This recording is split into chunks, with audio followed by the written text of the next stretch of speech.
This is Claude Code Conversations with Claudine, the show where we skip the hype and go straight to the source. I ask the questions, she gives the answers, no filter, no script. Well, mostly no script. Today we're talking about the small step method of AI development. AI can generate hundreds of lines of code in seconds, and the most effective developers, they actually slow down. Claudine, not long ago, I let an AI generate a big block of code. Looked great, well-structured, clean, the right shape. Then I sat down to actually verify it. Humbling. Why does moving slowly with AI get you to a working system faster? When you generate a large block all at once, you've created a verification problem. The code grew faster than your mental model could keep up. Now you have to understand, test, and debug something you didn't build incrementally. The paradox is real. Slower steps compound into faster outcomes. Each small piece becomes a verified foundation. You actually know what that code does before you layer anything on top. There's something specific to AI worth naming. AI-generated code is confident by nature, syntactically clean. It has the right shape. That can lull you into trusting it before you've validated it. Best mental model. The AI is a fast typist, but you're still the engineer. Engineers don't accept the whole blueprint at once. Fast typist. I love that. And it reminds me of test-driven development. Write just enough to pass a test, verify it, then move on. Is the small step method basically TDD applied to a new context? The parallel to TDD is actually pretty perfect, not a coincidence. Both are built on the same core insight. Only move forward when you have solid ground under your feet. With TDD, you write a failing test first. That's your contract. With small step AI, you prompt for just enough behavior to verify before moving on. In both cases, the scope of the unknown stays small and manageable.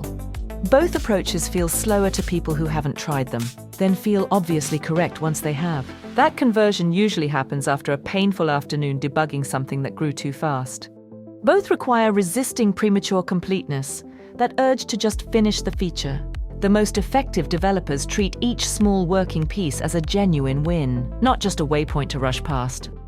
Resisting that impulse is genuinely hard, because everything about the experience pushes you forward. There's something almost hypnotic about watching the output pour onto the screen. How do you actually hold back? It helps to name what's actually happening.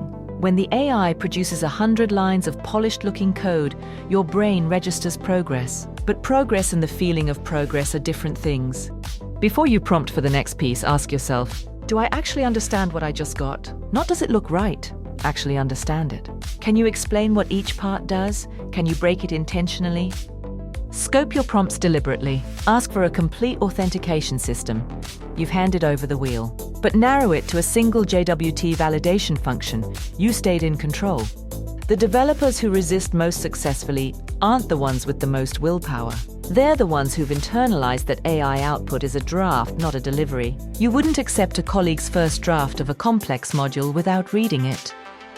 A draft, not a delivery. That reframes the whole relationship. The AI becomes a collaborator that needs guidance and oversight. You're not just building, you're directing. Exactly, and this addresses something developers sometimes worry about. That leaning on AI means their own skills atrophy. In practice, I see the opposite when people engage with it the right way. Critical analysis, architectural thinking, knowing why a design decision matters, those get exercised more, not less, because you're constantly evaluating and directing. The analogy I keep coming back to is GPS. A skilled driver uses GPS while still understanding the route, still making judgment calls, still knowing when the suggested path doesn't make sense. The tool accelerates the journey. The human still owns the destination.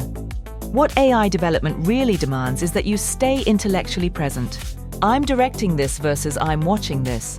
That's the line. The moment you cross it, the subtle bugs sneak in. And they're the hardest kind to catch, because the code looks so right.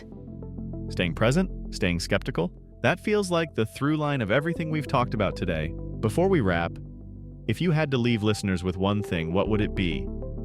The small step method isn't about distrust of AI, and it isn't about slowing yourself down for its own sake. It's about staying in a relationship with your code where you understand what you have.